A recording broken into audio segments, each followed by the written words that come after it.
Real life insights. My name is Jonathan. This is a segment where we're going to digest, dissect, break down issues of life.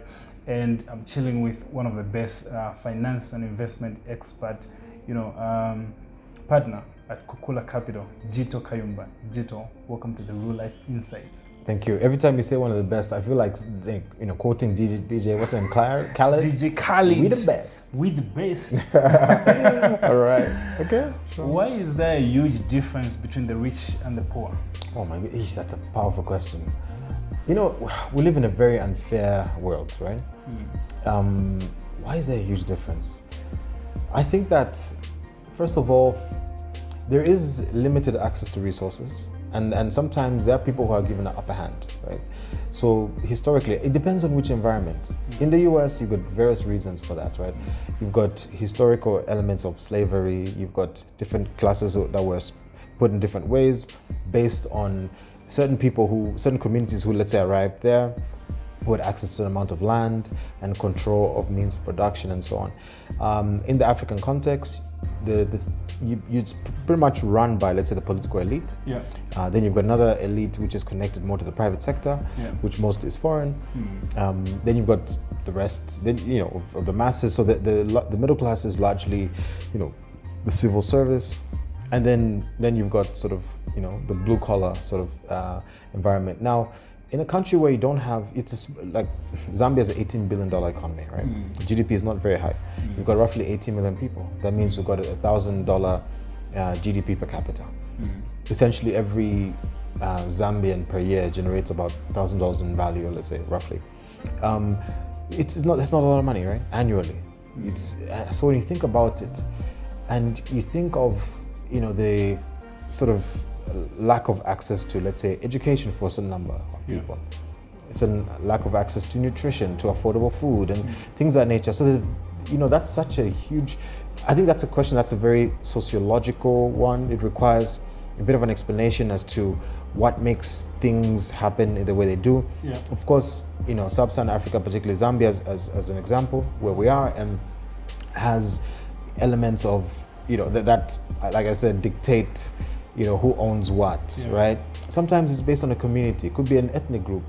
It could be like, okay, this ethnic group, let's say is cattle-based, or this ethnic group is fish-based, or this ethnic group is focused on maybe, I don't know, something interesting. Let me think of, I'm trying to assign something based on my knowledge of how certain communities have decided, like, okay, this is our thing, So, for me, who's from Western Province, like if you belong to the king, the Lutunga, then you've got to own certain things. Okay.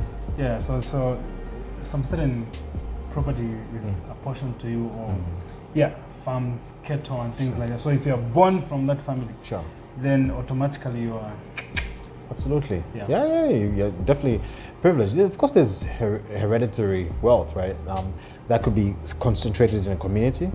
Again, and a lot of it is driven by political interests. You find that, whoever is in office, depending on maybe the ethnicity, depending on the community that supports them most, you might find that place may get more development or might get more access to certain contracts or funding. So you find that does create maybe a level of inequality sometimes. Of course, it changes as different regimes come and go, but at the same time, it's a very difficult question to answer. Why is it that way?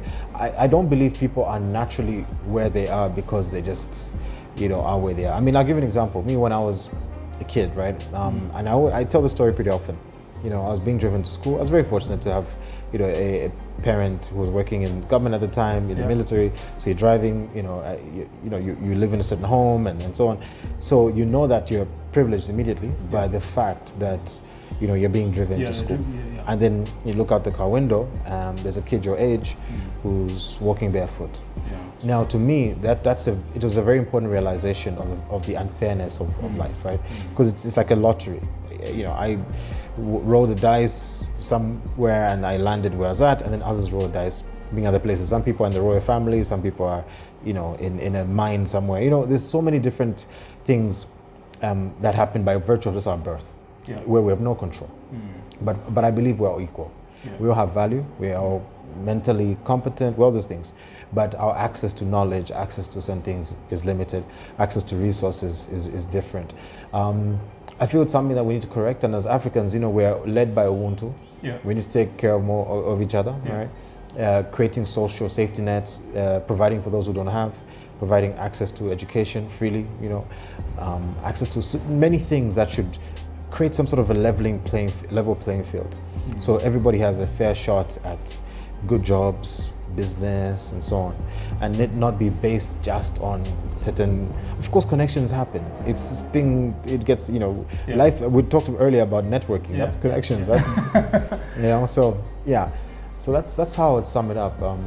I wish I had a very clear-cut answer to address that, but that's my general reflection on that. That was a good answer. Thank you for watching, ladies and gentlemen. Stay glued right here on the Real Life Show. Hi, this is Daniel Cavani, the CEO of DNK Group. I want you to follow the Real Life Show because this is a platform that provides inspiration for you. Jonathan has gone all the way to get the best of what this nation has in terms of people that can impact your life. Just by interacting with him, I've been highly impacted, and I am a keen follower of this show, and I continue to learn so much from it. So I encourage you to like the page, to follow, to share, and to invite all your friends and your family, the people you love, that will get impacted by this show.